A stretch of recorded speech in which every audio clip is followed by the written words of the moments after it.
I wanted to talk about a few things today, but I especially want to keep it louder. Okay.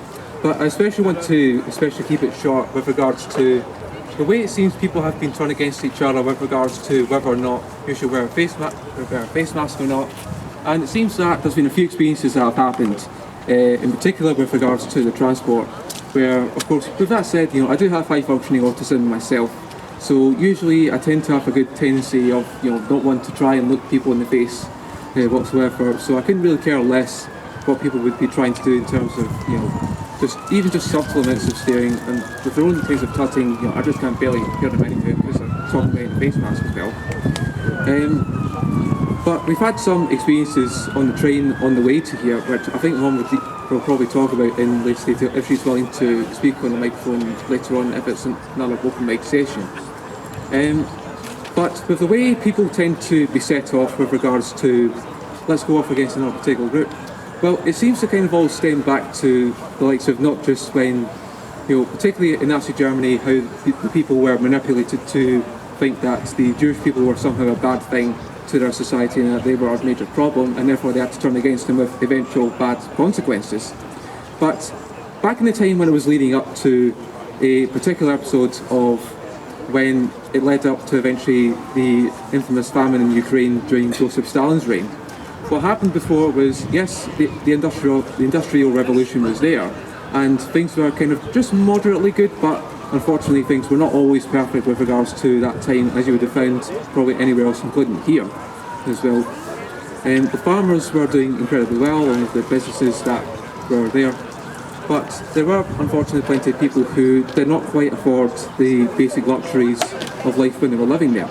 And when the communists came in with the Soviet Union, they were completely convinced by the officials of the Soviet Union, and well as those who are amazingly the members of it, that those farmers, they're taking away your jobs, they're taking away your liberty, they are the bad people, you have to get them out. And of course what happened was they did.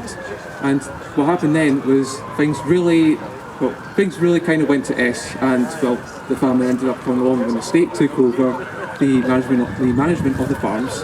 And well, I think we all know what happened back then in the history with all debates that go on about it.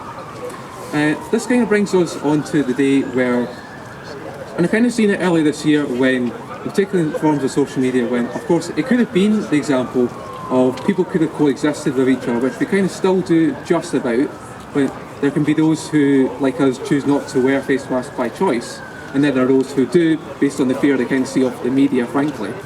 And then what happened then was that certain people, which of course I do have a few questions still to raise with a particular former certain Scottish Labour Party leader called Kizza Dugdale, when she claimed on social media earlier this year on Twitter that she had been, quote, twice laughed at for wearing a mask whenever she went to a shop in the Newhouse, or if that's name is correct, area of Edinburgh, because she was wearing a mask within the past 10 days, as she claims. Well, there's a few questions we're going to ask about it before I even get to my point about what she was trying to convey. First of all, considering that there's plenty of stores in that particular area of the city, which one was it? And secondly, who were the customers or employees that were completely harassing her because she was not wearing a mask? And thirdly, what time did it even happen? Does she even have evidence, including whether it be perhaps audio recordings or even just video recordings, or even just a photograph for that matter, just to say, hey look, this particular employee was harassing me because I was not wearing a mask. Yeah, exactly. And so, unfortunately, what that got people riling up in the comment section about was that they were basically going, oh, this is outrageous, this is bad, this is why we should get people wearing face masks mandatory. And of course I did leave those three questions in the reply tweets to Ms Dugdale, but unfortunately still to this day she's even able to answer the question, if you're even watching, by the way. And of course what happened was, even certain people across the board were saying, and what happened with regards to the point about face masks, is they've convinced the people, particularly because they've highlighted that they are, they're riled up because of the things they see on and hear in the media, that, oh, see those people who are not wearing face masks, they're all in about, and I've particularly heard when I've went about in places like not just Dumbarton where I'm from, but also in places like Balloch as well as in Hillsborough in particular, barely anybody doesn't wear a mask by choice. You know why? Because people just have a choice and they don't want to wear one. But the point that's given across by these people is to basically say, see those people not wearing a mask? They're spreading all their germs about. They're taking away our liberty. So therefore, if only we had all these laws in place where they could all just be made by force to wear a mask and make you feel safe, then things will be better.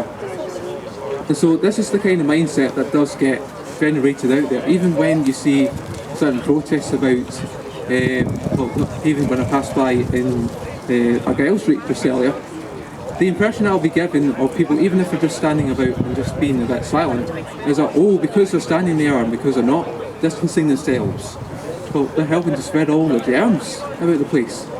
And so, well, if only we can just reach through this divide and actually try to even educate and tell people, what are the psychological triggerings for how these things get done, then actually we can convey our message a lot more better, and therefore, hopefully, in order to create peace, there therefore needs to be, divide. It's not always that simple in getting rid of it, because people can assume by the very things you say, then therefore you're trying to cause division a lot more, which is a bit of an irony in that. So hopefully I can hand over to the next speaker very soon. I mean, that's all I had to say with regards to that. If I had anything to say with regards to if the mic is still on later, then I'll probably come back on and just say that. So thanks very much.